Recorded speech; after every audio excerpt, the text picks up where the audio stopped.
Bienvenue dans ce nouvel épisode de La Voix du M'en-foutisme, le podcast qui invite à la souveraineté intérieure de chacun pour se réaliser pleinement et être responsable de sa vie. Je suis Christelle Charlier, coach professionnel spécialisée en intelligence émotionnelle et deep coaching. Mon métier, aider les gens à atteindre des objectifs qu'ils pensent inaccessibles. Exploratrice du m'en-foutisme et de la spiritualité, j'aide à lâcher prise et à réaliser les rêves en réveillant les potentiels endormis. Ensemble, dans ce podcast, fruit de 10 années de travail psychologique et spirituel, nous plongeons dans les profondeurs de l'exploration de soi, que ce soit au travers d'interviews inspirantes, de personnalités connues et moins connues, ou des épisodes où je partage mes réflexions sur la souveraineté individuelle.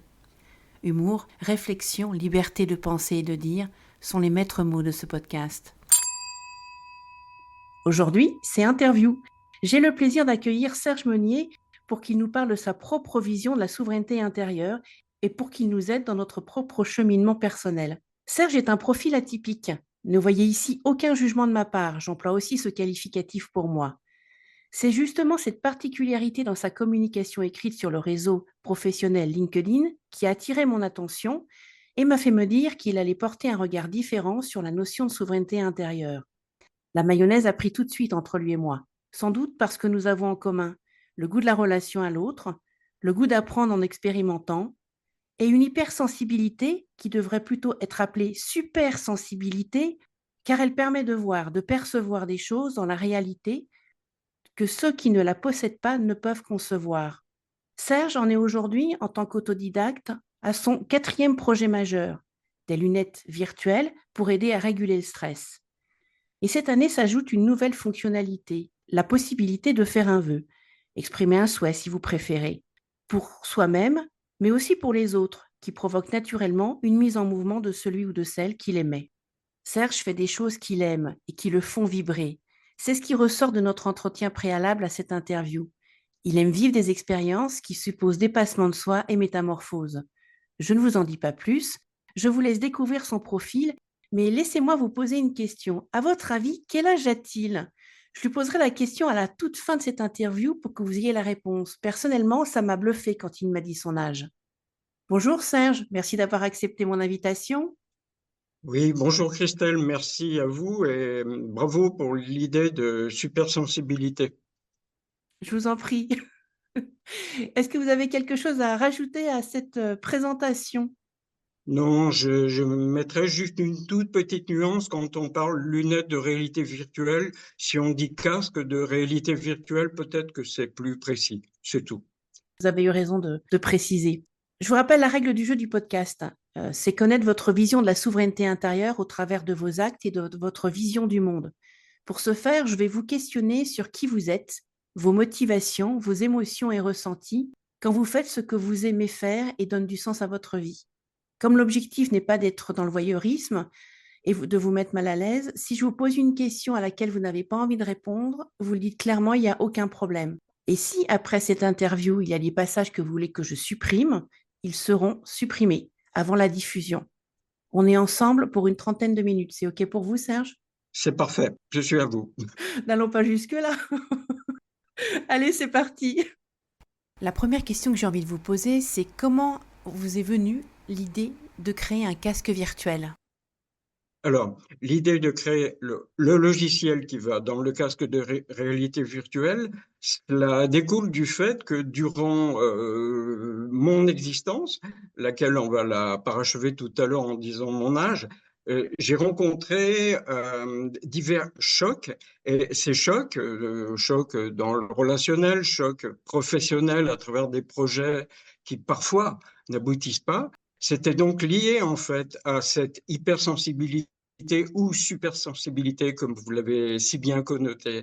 Et tout ça, j'ai mis le temps pour comprendre qu'en fait, me concernant, c'était lié à une réceptivité trop grande à ce qu'on appelle les effets du stress.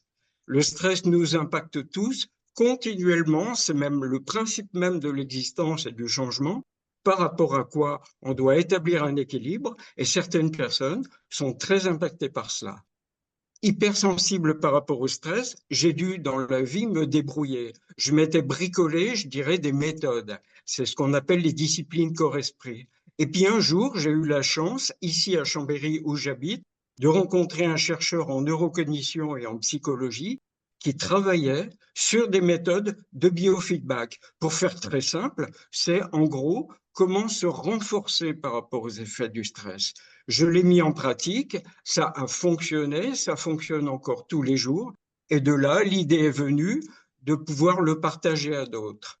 Après un premier essai qui a consisté en la réalisation d'un prototype physique, un outil d'échange qui puisse être partagé entre deux personnes, le confinement étant venu avec la virtualisation de tout qui prenait le pas, qui permettait de dialoguer comme nous sommes en train de le faire, Christelle, à travers le web, eh ben, l'idée a été de dématérialiser complètement les choses. Et ce qui avait été mis dans le prototype physique, eh bien, nous l'avons transformé en réalité virtuelle. Autrement dit, on essaye de transmettre à d'autres, y compris à distance, des méthodes, une méthode pour finalement être mieux. Est-ce que ça va pour vous? Ah, mais moi, j'ai pas apporté de jugement sur votre réponse, ça vous appartient et je l'accepte telle qu'elle est. Mais dites-moi, qu'est-ce qui fait que vous avez eu envie de le partager avec les autres? Qu'est-ce que vous essayez de faire? Deux choses, une espèce de tendance naturelle à faire en sorte que si je croise au quotidien une personne qui est dans une forme de souffrance, et j'emploie le mot sans y mettre une tonalité exagérée, simplement un mal-être ou me donner l'impression d'être dans un mal-être, j'ai un réflexe naturel qui est, si je peux, de me porter présent, d'être présent en empathie avec la personne. Ça, c'est une première chose. Et puis, deuxièmement, vous l'avez très bien dit, j'ai eu plusieurs projets comme ça dans ma vie. Et en fait, à un moment donné, dans cette notion de projet, dans la réalisation de quelque chose, il y a l'envie de rendre la chose en question mature et d'être éventuellement, à ce moment-là, capable de le partager. Ce que vous voulez dire, c'est que ça vous semblerait dommage que quelque chose que vous ayez compris ne puisse pas servir aux autres? Oui, c'est ça, oui. Ça vous provoque quoi au niveau émotionnel, de travailler sur des projets, qui vous ont fait du bien et qui vont peut-être apporter aussi du bien-être aux autres? Nous avons partagé ça l'autre jour. J'ai presque envie de répondre par une sorte de non-réponse qui est de dire qu'en fait, je me demande si je peux faire autrement. C'est-à-dire que je suis poussé par ça. J'ai eu juste avant-hier une discussion avec une personne. Nous parlions d'un corps de métier. Ce corps de métier était complètement étranger à la fois à cette personne et à moi-même. Et à un moment donné, il m'est venu cette petite lueur de dire, mais au fond, cette personne-là qui réussit ce truc-là, mais c'est parce qu'elle est faite pour ça. Elle peut pas faire autrement. Et moi, ce qu'elle fait, je ne pourrais pas le faire. Mais elle le fait, me semble-t-il, la personne en question qui fait quelque chose qui m'est complètement étranger, elle le fait parce qu'elle est poussée à ça. Et moi-même, bah, quelque part, je pense que je suis poussé à ça. Mais qu'est-ce qui vous pousse à ça? Eh bien, j'ai envie de dire, hum, c'est comme le besoin de transformer. Des choses sont là. Je fais parfois une analogie toute bête. Je dis, devant moi, il y a deux choses, et je m'aperçois qu'en associant ces deux choses d'une certaine manière, il en résulte une troisième. Je partageais ça avec une amie il y a très peu de temps, jeune amie qui est fascinée par les créatifs, et je me suis empressé de lui dire que qu'être créatif, si tant est que je le sois, c'est parfois pas si drôle que ça. Il y a aussi des moments de tension. Mais j'ai employé exactement cette analogie-là. Et pour vous répondre, Christelle, c'est l'idée de transformer. Alors bien sûr, c'est transformer ce qui, quelque part, à mes yeux, le mérite. Parce que si quelque chose est là, que c'est parfait, il est inutile d'y toucher. Au niveau ressenti, est-ce que vous avez des émotions? Est-ce que vous avez une sensation physique? Cette espèce de moteur qui vient de l'intérieur, qu'est-ce que c'est? C'est des fourmillements dans les mains, dans les pieds? Enfin, je ne sais pas comment ça se manifeste. Ça peut être un peu de tout ça, si tant est, bien entendu, qu'il faut le corréler tout de suite au fait d'être un hypersensible, parce qu'un hypersensible ou un supersensible, je dirais qu'il a quasiment tout le temps des fourmillements un petit peu partout. Mais il y a aussi autre chose. Je pense que ces moments-là, des moments de créativité, en mettant entre parenthèses le fait que la créativité, il faut être attentif à une chose, c'est qu'il faut qu'elle soit maintenue. Il ne faut pas que ce soit simplement l'irruption ou la flamme d'un moment. Parce que parfois, des projets comme ça, il faut les porter pendant plusieurs années. Mais une chose qui peut vous répondre là, c'est le fait que il y a ce qu'un psychiatre ou psychanalyste hongrois, sauf erreur, au nom imprononçable, a qualifié de flow. Le flow, F-L-O-W, que connaissent les artistes, sauf erreur, que connaissent, pardon, aussi surtout les sportifs, c'est cette sensation d'être porté. Donc, je pense que dans ces moments-là, je suis dans le flow. Et j'ai presque envie d'ajouter, je pense que toute personne qui est bien dans ce qu'elle fait, elle est dans le flow, ou une forme de flow. Je ne peux qu'être d'accord avec ça. Moi, je l'appelle fluidité parce que bon, je me bats parfois contre les anglicismes, mais effectivement, on peut atteindre cet état qui fait qu'en fait, on n'a pas de sensation qu'il y a pas de résistance, aucune résistance qui empêche d'avancer quoi qu'il arrive. Et même quand on prend des chemins de traverse, on le vit comme des expériences et on retourne sur le bon chemin et on se rend compte que ce chemin de traverse, à un moment donné, on en avait besoin. Voilà, exactement. Je dirais même le chemin de traverse qui, pendant une fraction de seconde, peut parfois nous faire souffrir en disant, mais mince, est-ce que je suis en train de me trahir là? Est-ce que je suis en train de trahir mon projet? On s'aperçoit ensuite que le chemin de traverse ne fait que mieux nous reconduire vers ce qu'on peut appeler un espèce d'axe. Et merci Christelle pour le mot fluidité. C'est un mot que j'emploie dans d'autres champs que celui que nous partageons là. C'est un mot magnifique, bien sûr. Vous m'avez parlé donc de vœux dans notre entretien préalable. Et en fait, moi, j'aurais aimé savoir, c'était quoi votre vœu pour vous-même, enfin, si vous êtes d'accord pour le partager avec nous, et ainsi que pour l'humanité. Oui, tout à fait. Oui. Alors, je ne sais pas si j'aurais la générosité de faire un vœu pour l'humanité. Par contre, je dirais juste à ce propos-là que vu les turpitudes que nous vivons en France, en Europe et de l'autre côté de l'Atlantique, le vœu que je ferais, moi, qui serait en rapport avec le politique, et je mets des guillemets à le politique en règle générale, eh bien, le vœu, c'est que les ténors qui prennent le pouvoir doivent urgemment s'entourer. C'est-à-dire que moi, ce qui me porte, c'est l'esprit du codir. Ça me paraît insupportable que, quel que soit l'endroit où on est, à la tête d'une grande entreprise ou à la tête d'un État, on ne fonctionne pas en codir. Voilà, j'espère que j'ai été assez clair. Et puis pour ce qui me concerne, j'ai pas mal de choses à. Pourriez-vous préciser ce que c'est qu'un CODIR, comité de direction? Ah, oui, ben pour moi, un codir, je vais l'illustrer sur Chambéry où je suis. Je suis bénévole dans 3 associations. Et dans ces associations, en fait, il y a ce que j'ai envie d'appeler des hiérarchies de compétences. C'est-à-dire que, et là, je pense à une association très précise, il s'agit de la monnaie locale chambérienne. On a la chance d'avoir une monnaie locale. Il y a des hiérarchies de compétences. Je fais partie de celle qui est dans la communication. Nous sommes 3 ou 4 personnes parce que j'ai une certaine facilité à relayer des choses sur Twitter. Je dirais sur un de mes Twitter, parce que j'en ai 5 au total, ou sur LinkedIn ou sur Facebook. Mais dans la même association, il y a des gens qui, quelque part, sont dans la hiérarchie de compétences du lien avec les élus, du lien avec les grandes entités, comment on va trouver des financements, etc. Et tout ça, ça donne au final quoi? Ça donne que l'association est gérée par un cerveau qui est pluricéphale. On n'a pas, je vais faire une image, on n'a pas Dieu le Père qui coordonne tout, qui comprend tout, qui maîtrise tout et qui en fait envoie des messages entre guillemets descendants, comme on le dit beaucoup, messages qui sont censés être la quintessence de l'intelligence. Or ça, on s'aperçoit que ça n'est pas possible. Aujourd'hui, on est dans l'ère de la complexité. Et donc, voilà ce qu'est pour moi le codir. Alors maintenant, quel est votre vœu pour vous-même? Moi, mon vœu est complexe. Je ne pourrais pas tout en dire pour la raison de pudeur que vous avez évoquée tout à l'heure. D'une part, cette pudeur, et d'autre part, parce que comme c'est complexe, je pense qu'il faudrait que l'interview dure 4 heures. Or, ça n'est pas ce qui est prévu.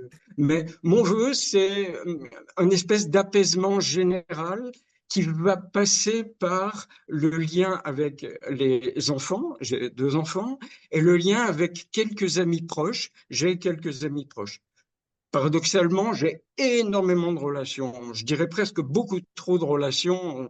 C'est de l'ordre peut-être via plusieurs réseaux locaux et en région de l'ordre 10 à 15 000 personnes avec lesquelles je peux parfois partager. Mais ça, à un certain point de vue, ça n'a pas de sens. Donc, le vœu, pour vous répondre, c'est ça. Et j'ai même, allez, je vais arrêter de faire le pudique, j'ai même l'envie maîtresse, l'envie majeure de monter une communauté dans ce qu'on appelle l'esprit de l'habitat participatif. J'ai des démarches dans ce sens et une des associations où je suis bénévole à Chambéry, c'est une association qui travaille dans l'idée d'habitat participatif, c'est-à-dire finalement d'un lieu partagé. Voilà. Et vous feriez quoi dans ce lieu partagé? Alors, j'ai deux idées très précises et c'est marrant parce que l'acuité de cette question me permet de le dire. C'est extrêmement précis. Pour ce qui concerne le fait de vivre au sens de manger, dormir, je le simplifie sous cette forme avec seulement deux items. Je me contente de peu, je me contente d'assez peu. Ça correspond à une tournure d'esprit qui s'est affirmée au fil de la vie, presque une vie de moine, mais un moine heureux et jubilatoire. Mais aussi, ce qui m'intéresserait, c'est que dans ce lieu partagé, il puisse y avoir de l'activité. J'aimerais, par exemple, si d'autres sont partants pour le faire eux aussi, j'aimerais, par exemple, réinstaller un atelier d'art. Puisque j'ai eu à Chambéry un atelier d'art dans lequel je faisais de la bibliographie créative, c'est-à-dire finalement la réalisation de livres qui contenaient mes photos et mes textes, les uns et les autres n'étant pas suffisamment bons pour se passer de l'autre partie, c'est-à-dire que mes photos n'étaient suffisamment bonnes pour que j'y adjoigne les textes et réciproquement, je pense. Mais par contre, ça donnait lieu à des livres, ce qu'on appelle des livres-objets, qui sont vendus en très très peu d'exemplaires. J'avais à ce propos mis au point des méthodes en art plastique qui ont été déposées à l'Institut de la propriété intellectuelle. Donc voilà, et puis aussi continuer à développer les choses sous l'angle de la tech, puisque par définition, la réalité virtuelle dont nous avons parlé tout à l'heure, c'est typiquement de la tech. Euh, donc, quelque part, l'art d'un côté et la tech de l'autre. Comme si j'avais deux bras et deux jambes, quoi. Moi, ce que j'entends, c'est que ah mince, j'arrive pas à le dire, vous fourmillez d'idées. Qu'est-ce qui fait que vous fourmillez comme ça tout le temps d'idées? Est-ce que vous êtes né comme ça? Écoutez, oui, je pense, et quand je pense né, justement, quand on naît, on va grandir, et il y a eu là, quelque part dans ma vie, comme un bug, on en parlera peut-être, c'est en rapport avec les études, mais oui, je crois pouvoir dire que j'ai plus ou moins toujours été comme ça, c'est-à-dire que une idée en appelle une autre, et puis ça finit par constituer tout un corpus comme ça, où en fait on est animé. Sur tous les projets que vous avez réalisés, combien vous ont permis un sentiment de satisfaction, sentiment d'auto-reconnaissance de vous-même par rapport au travail que vous aviez réalisé? Ouais. Vous avez raison de dire le sentiment de, parce que certains projets peuvent parfois présenter à leur issue une difficulté. Je prends un exemple pour illustrer ça. Il y a maintenant entre 10 et 15 ans, parce que je ne suis pas vraiment un fidèle des dates.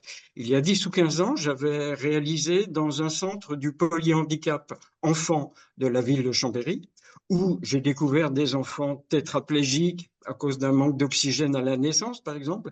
J'avais réalisé, mis en route un projet qui consistait à se mettre en lien avec un laboratoire qui fait de la recherche, un laboratoire grenoblois, pas loin de Chambéry, laboratoire qui faisait de la recherche dans ce qu'on appelle le Brain Computer Interface. C'est-à-dire qu'éventuellement, une enfant, et en l'occurrence une enfant tétra, munie d'un casque qui ferait de l'électroencéphalographie non invasive, ce casque et ce système auraient pu nous permettre de comprendre, eh bien, cet enfant, elle a envie qu'on ouvre les volets, elle a envie qu'on mette de la musique, elle a envie de mettre en route la télévision. Ce projet, il a été mené, il a été porté jusqu'à la connaissance de l'Institut de France. Il a été reconnu par l'Institut de France et il a eu un prix, le prix d'un ancien maire de la ville de Chambéry.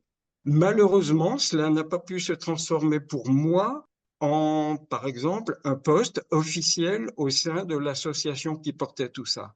Donc, quelque part, ça peut relever de ce que je viens de dire. C'est-à-dire qu'à l'issue d'un projet, il y a parfois, entre guillemets, j'insiste sur les guillemets, il y a parfois échec. C'est-à-dire que le projet a continué sans moi. Mais, pour en revenir au mot que vous avez souligné par rapport au sentiment de, moi, j'ai le sentiment d'avoir accompli quelque chose. C'est-à-dire que j'ai été capable, sans être aucunement informé de tout cela, sans savoir ce qu'était le Brain Computer Interface, j'ai été capable de dialoguer avec un chercheur grenoblois. Le chercheur grenoblois acceptait de nous dédier un ergonome pour travailler sur tout ça. Nous avons été capables de mettre le projet par écrit, de le documenter avec de la photographie, et que tout ça qu'il résulte de tout ça, pardon, un prix de l'Institut de France. Donc, vous voyez, il y a bien une nuance entre le sentiment de et l'éventuel résultat. Est-ce que vous êtes en train de me dire que quand vous faites un projet, vous ne vous posez pas la question de ce que ça va vous rapporter? J'ai presque envie de dire oui, et je continuerai en mettant virgule, oui, virgule, malheureusement, parce que ça me joue parfois des tours. Le flow dont nous avons partagé tout à l'heure, la sapience, la pertinence, cette fluidité, fait qu'en fait, c'est une force de vie qui vous pousse, qui vous fait agir et qui vous fait avancer. Et puis parfois, à un moment donné du parcours, on se dit soudain, tiens, mais au fait, comment tout ça va être rémunéré? Alors, est-ce qu'on peut postuler ici que certains, parmi nos interlocuteurs, sont là dans un mode attentiste, nous voient venir, nous laissent avancer, et puis quelque part ne sont pas dans le même flot, c'est-à-dire peuvent nous oublier en route? C'est une question que je pose. Bah, je dirais qu'en fait, il y a un équilibre à trouver. Donc, il y a des gens qui ne servent que leur intérêt, d'autres qui, comme vous, ont un côté, je dirais, bon samaritain, qui ne se posent pas la question financière et que, personnellement, je dirais que la vérité, elle est au milieu. C'est Tout à fait. savoir penser à soi, mais en même temps, un vrai projet n'avance que si, en fait, on y met son énergie sans se poser la question du résultat, en fait. Parce que c'est ça le flow. Mm. Exactement. Exactement. Le flow, c'est aussi un élan. Et le tout, c'est de trouver les bons interlocuteurs. Actuellement, d'ailleurs, Christelle, sachez que je fais en sorte justement qu'il y ait une communauté autour du projet. Le projet s'appelle Individus, hein. C'est le mot individu. Et j'insiste sur le fait qu'il y a un S au bout parce que nous sommes des individus. Et par contre, dans le mot qui fait aussi son logotype, il y a un trait d'union entre in et dividus. Hein, l'idée, on la comprend et on la devine. En tout cas, si à un moment donné, il vous prend l'envie de faire un projet au niveau national qui inclut le fait de travailler sur soi, je serais heureuse de participer, Serge, hein. Parce que j'adore votre énergie, hein, je vous l'ai déjà dit, vous êtes très stimulant pour moi. Merci. Je vous en prie. Alors, il y a un sujet qui est peut-être un petit peu épineux, mais on va voir. Vous m'avez dit en toute sincérité, comme vous le faites jusque-là lors de l'entretien préalable, que vous aviez été, j'aime pas le terme diagnostiqué, parce que ça fait un peu maladie, alors que je préférais dire évalué, ce qu'on appelle HP, donc ce qu'on appelle les hauts potentiels, à la fois intellectuels et émotionnels. Comme on parle ici de souveraineté, pour moi, ça fait partie de vous de manière intégrante. Et j'aimerais savoir en quoi cette particularité qui vous habite participe à la construction des projets que vous faites. Et est-ce que ça participe aussi à cette faille où vous ne pensez pas à vous, tiens d'ailleurs? Oui, tout à fait. Oui. Et vous avez bien fait d'évoquer le HPE et le HPI. Une amie, une chercheuse doctorante dans le domaine de la psychologie à Lyon, a forgé le concept différentiel concernant les HP, sur quoi je vais revenir, entre le E et le I. Le I, il est dit intellectualisant. Il peut sembler plus froid que le E. En tous les cas, il est introverti. Il a une beaucoup plus grande maîtrise de son existence, tandis que le E, toujours d'après Fanny Nussbaum de Lyon, le E, il est plus émotionnel. Il a tendance à être extraverti et il peut se perdre un tout petit peu. Pour en revenir à ce qui me concerne, je n'ai pas eu le diagnostic direct et n'ayons pas peur des mots. Pourquoi pas un diagnostic? C'est pas grave, ça se passe à travers d'éventuels tests et nous en avons parlé tous les deux, mais pas que. ça se montre et ça se manifeste et on le comprend à travers une façon d'agir. Ce HP en question, il a parmi ses caractéristiques ce qu'on appelle la pensée divergente. C'est-à-dire que pour simplifier, j'espère que les gens qui entendront cela seront en accord, pour simplifier, dans un schéma de questionnement, eh bien, quand un questionnement met en route un travail mental, travail d'analyse et puis travail de synthèse, on arrive en général, une fois qu'on a eu réponse à une question, à une sorte de calme relatif.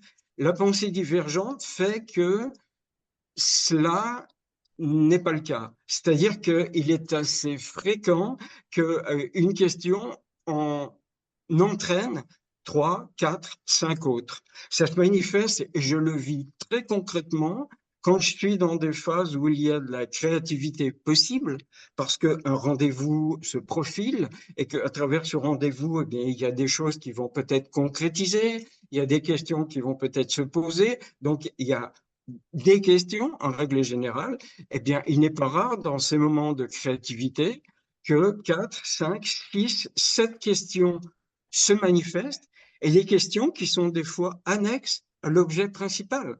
C'est-à-dire que je vais discuter là dans 20 minutes avec Christelle Carlier, mais je vais discuter aussi demain avec quelqu'un d'autre. Et tout d'un coup, ça se met en route. Donc voilà. Pour en finir, pour ce qui me concerne, il n'y a pas eu donc de diagnostic objectif factuel avec une feuille de papier qui dise les choses. Il y a par contre un trajet, il y a par contre une façon d'être et puis possiblement les différents projets dont nous parlons. Par contre, concernant mes enfants, il y a eu le diagnostic en question à travers les tests en question. Donc, pas d'ambiguïté de ce côté-là. Alors Serge, vous n'avez pas répondu à ma question. Ma question, alors vous expliquez ce que c'est qu'être un HP, mais moi je voudrais savoir, c'est en quoi cette particularité bah, qui se manifeste tout le temps euh, participe à vos projets, dans le bon et dans le mauvais sens d'ailleurs, parce qu'il y a toujours aussi une question Voilà. d'équilibre dans nos défauts et dans nos qualités.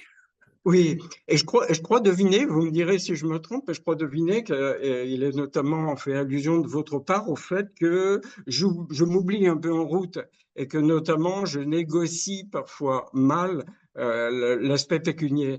Ça pourrait provenir du fait que, là je cite de nouveau Fanny Nussbaum, j'ai un grand plaisir à la citer parce que c'est quelqu'un qui agit utilement à mon avis dans ce sens. Elle dit d'ailleurs au passage qu'entre le E et le I, on n'est pas catégoriquement placé d'un côté ou de l'autre. Il y a un savant mélange des deux, voire au fil de la journée, au fil du temps, et pourquoi pas selon le déroulé de l'existence, il pourra y avoir un partage. Mais pour ce qui me concerne, Christelle, et pour vous répondre, je pense que le E me joue des tours. Si j'étais strictement un I intellectualisant, et je pense ne pas être strictement intellectualisant, je m'éparpillerais peut-être un peu moins. Quand je dis je m'éparpillerais, ça ne signifie pas qu'aujourd'hui je dis j'ai 15 interviews comme celle que nous avons ici. Ce serait un mépris total de ma part à l'égard du moment que nous partageons. Mais par contre, j'ai peut-être un petit peu trop de choses qui sont mises en route. Je défends par exemple un projet là qui demande de porter ça de façon soutenue. Et puis, je suis bénévole dans 3 associations. Et quand je suis bénévole dans ces associations, j'y suis relativement engagé. Donc voilà peut-être pourquoi je me perds un peu en route. Alors, si je comprends bien, pour résumer, d'un côté, ça vous permet de faire plein de choses, et de l'autre, vous avez un petit peu tendance à vous oublier. Il y a peut-être un risque d'épuisement à fonctionner de cette façon-là. Je le vois en coaching, il y a des gens qui ne savent pas s'arrêter pour se reposer, et parce qu'on nous a appris à être en permanence productif, et je pense qu'en fait, ça doit être un peu plus démultiplié, hein. Je n'ai pas de connaissances, de compétences sur les profils HP. Je pense peut-être que ça démultiplie justement peut-être ce risque d'épuisement. Qu'est-ce que vous auriez à dire là-dessus? Je dirais oui et non. Déjà et d'une, les HP, pour ce que j'en connais, puisque j'ai quelques amis qui sont comme ça, et puis j'ai mes 2 enfants qui sont vraiment un terrain d'observation idéal. Les HP, dit-on, ont une capacité de concentration, une capacité d'effectuation qui est très forte. C'est-à-dire que soutenir des conversations de, et là je n'exagère pas, soutenir des conversations de 2, 3, 4 heures, c'est du domaine du possible. Et avec de l'intérêt, et avec de la présence d'esprit, et avec, comment dire, les échanges réciproques qui montrent bien qu'on s'entend et qu'on parle de la même chose. Ce qui va avec, c'est aussi une... Et puis après, j'en dis une troisième. Seconde chose, ce qui va avec, c'est, dit-on, en rapport avec ce syndrome, c'est la capacité de récupération rapide. C'est-à-dire que l'éventualité d'avoir été dans une forme d'épuisement le soir fait que le lendemain matin, la personne est relativement fraîche et dispose. Troisième chose, je tenais à le dire, je me suis fabriqué une méthode. Je m'étais initialement bricolé une méthode avant de rencontrer le chercheur en psycho et neurocognition avec qui je travaille. Là, maintenant, à partir de ce qui est dans la réalité virtuelle, je suis en train de me fabriquer une autre méthode. C'est-à-dire que ce qui est partagé dans la réalité virtuelle d'individus, j'en ai tiré quelque part des arguments que je puisse utiliser au quotidien, que j'essaye d'utiliser au quotidien. Pour illustrer ça, en ayant été récemment finaliste d'un prix, ce qui était pour moi une première, ce qui m'engageait à pitcher devant 150 personnes, ce que je n'avais jamais fait et ce que je redoutais un petit peu, eh bien, ça m'a, à ce moment-là, c'était il y a un mois et demi, ça m'a donné envie de mettre encore plus en test ce que j'ai extrapolé de la réalité virtuelle. J'espère que je suis clair. Autrement dit, là, avant notre entretien, j'ai fait une pratique et après notre entretien, je referai une pratique. Et donc, pour résumer, eh bien, un HP, finalement, c'est quelqu'un comme tout le monde. C'est quelqu'un comme tout le monde, c'est un super sensible. Donc, comme tout le monde, il aura ses hauts, mais les hauts peuvent être relativement hauts. Comme tout le monde, il aura ses bas. Et là, il faut insister, les bas seront relativement bas. Mais comme tout le monde, il se remet de ce qui lui arrive ou de ce qu'elle ressent. Il est elle. Mais la récupération peut, elle aussi, être rapide. Est-ce que vous utilisez des techniques pour comment dire, vous apaiser, être capable de prendre du recul? Parce que comme moi, je suis aussi une super sensible, je sais qu'on peut se prendre ce que disent les autres dans la figure avec une extrême violence, beaucoup plus que la moyenne. Et donc, moi, à travers la méditation, le yoga et d'autres pratiques, ça m'a permis de prendre un sacré recul, dont je suis très, très heureuse aujourd'hui. Et vous, qu'en est-il? Oui, je dis oui et je dis un oui massif. Il m'est arrivé pas plus tard qu'hier, dans une interaction qui pouvait a priori présenter tous les caractères de la cordialité, d'être saisi par un petit geste. À une proposition que je faisais à une personne, j'ai eu un petit geste en retour dont je n'arrive pas à démêler si ce geste était un geste de complicité, de sympathie, puisque l'événement que nous partagions était sous ces augures-là. Je n'arrive pas donc à comprendre si ce geste a été en gros amical et empathique ou s'il a été quelque part un tout petit peu de bashing. Eh bien, vous voyez, 24 heures après, je suis encore en train d'y penser. Première chose. Deuxièmement, je réagis avec un oui massif, lui aussi, par rapport au mot yoga. Le mot yoga, tout le monde le sait plus ou moins. Dans l'étymologie de ce mot, hein, qui vient des peuples dravidiens, l'Inde, avec laquelle nous sommes liés, parce que, sauf erreur, toutes nos langues européennes, ou la plupart sont des langues indo-européennes, c'est bon à savoir. Le mot yoga, ça signifie joindre. Et je crois qu'on peut aller jusqu'à dire que ça signifie joindre le mental et le corps. Et hein, je crois que c'est une grosse question aujourd'hui. Aujourd'hui, tout le monde, certains même commettent, à mon avis, l'hérésie de dire il faut tuer le mental. Et moi, je leur réponds, mais pendant que tu y es, tu n'as qu'à tuer aussi ton cœur, tu n'as qu'à tuer ton estomac, tu n'as qu'à tuer tes genoux. Non, ce qui me paraît plus intelligent, c'est de faire cette association, ce yoga, de joindre en haut, en gros, le haut et le bas, quoi. Et pour vous répondre, oui, dans ma pratique et dans la réalité virtuelle, j'insiste, il y a un appel au corps. Dans la réalité virtuelle que nous avons mise au point, le corps est de la partie. Le corps est invité à jouer un rôle.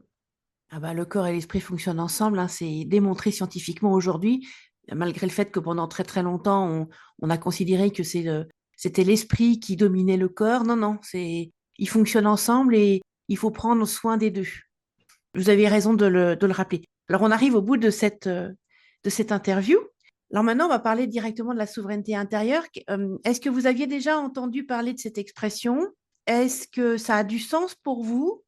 Est-ce que vous auriez une autre expression pour remplacer souveraineté intérieure qui vous paraîtrait beaucoup plus juste pour qualifier le fait de se donner le droit de faire ce qu'on aime? Non, a priori, moi, j'ai pas d'autre expression. Je vais vous dire pourquoi. Tout simplement parce que comme l'expression m'est proposée et que ce qui me semble utile et voire nécessaire dans l'existence, c'est de travailler avec les autres, avec ceux qui sont là. Si je me mettais à proposer une autre expression, me semble-t-il, j'introduirais de la dissension, je parasiterais les choses. Donc, souveraineté me va très bien. Juste pour dire mon rapport avec le mot, je l'avais rencontré il y a un certain temps et entre nous, c'était au cours d'une expérience sentimentale qui s'est soldée par un échec cuisant. J'en parlerai volontiers, mais c'est pas le lieu.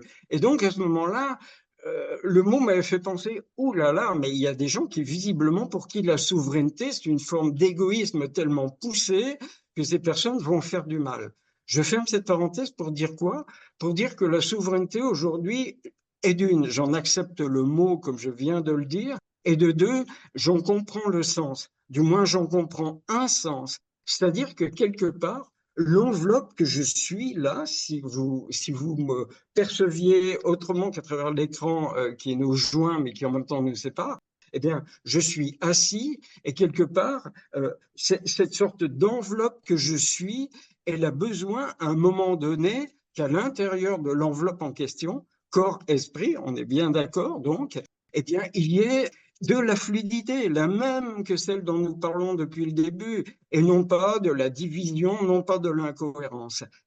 De là, si pour cela, on est parfois obligé d'avoir du quant à soi, quelque part de s'affermir, quelque part si nécessaire, de se durcir un petit peu, eh bien, à ce moment-là, on est bien obligé de se nommer le roi ou la reine de la chose en question. Donc là, en ce moment, je fais en sorte d'être le roi, j'allais dire le roi ou la reine, non, d'être le roi de l'enveloppe que je suis. Non, mais j'adore parce qu'en fait, vous venez de dire que vous êtes souverain en votre demeure, effectivement. Et on nous apprend à satisfaire les besoins des autres et donc d'être jamais préoccupé par ce que nous sommes véritablement, en d'autres termes, de n'être jamais souverain de ce que nous sommes et de décider de notre vie. Et vous avez dit une deuxième chose que je trouve fondamentale. Pour qu'il y ait fluidité à l'extérieur, il faut fluidité à l'intérieur. C'est pareil. Si je m'aime, j'aime les autres.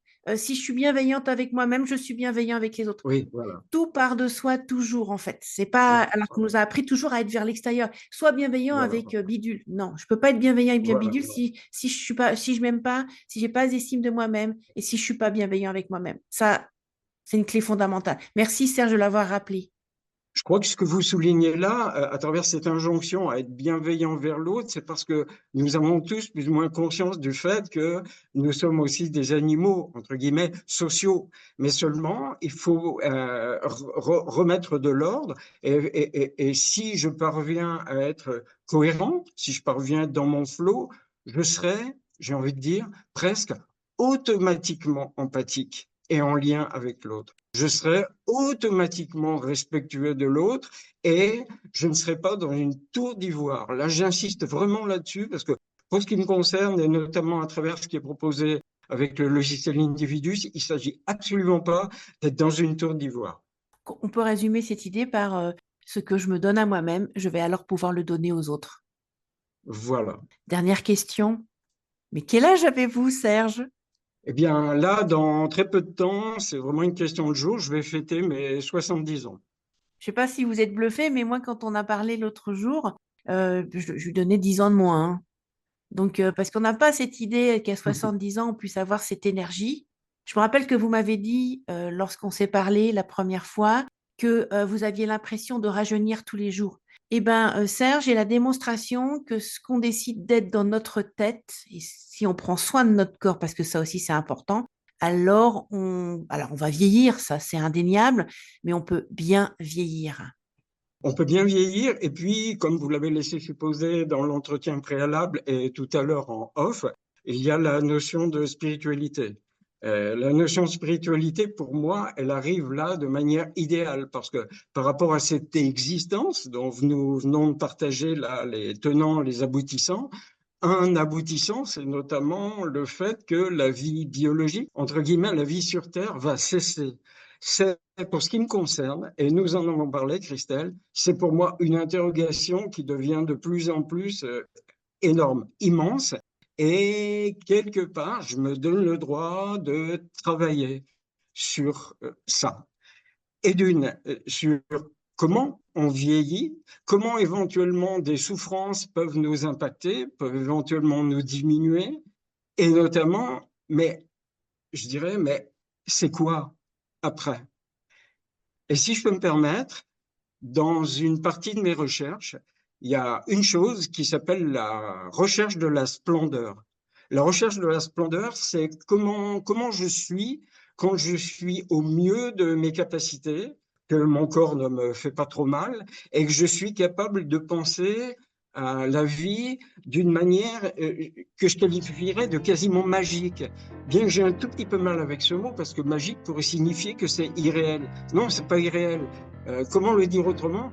La splendeur, c'est comment sont les choses quand elles sont au mieux. Eh bien, Christelle, sachez que j'ai la conviction que le fait de décéder, c'est aller justement vers ce mieux, et je qualifierais ce mieux d'absolu. C'est-à-dire ce mieux, pour moi, c'est la splendeur absolue. Est-ce qu'on peut considérer que c'est le mot de la fin ou vous avez autre chose à ajouter? Je n'ai rien à ajouter. Merci. Merci pour avoir mis le sujet de la spiritualité à la fin. C'est fondamental aussi pour être souverain en sa propre demeure, pour avoir la souveraineté intérieure. Merci infiniment Serge, c'était véritablement un grand plaisir pour moi de vous accueillir. J'ai pris beaucoup de plaisir à vous écouter. Merci, Christelle. Rejoignez-moi tous les 15 jours pour remettre en question les dogmes de la conformité et découvrir votre propre chemin vers un avenir meilleur, plein de sens et d'innovation pour tous, planète comprise. Abonnez-vous et laissez un commentaire pour partager vos réflexions sur l'épisode. Merci.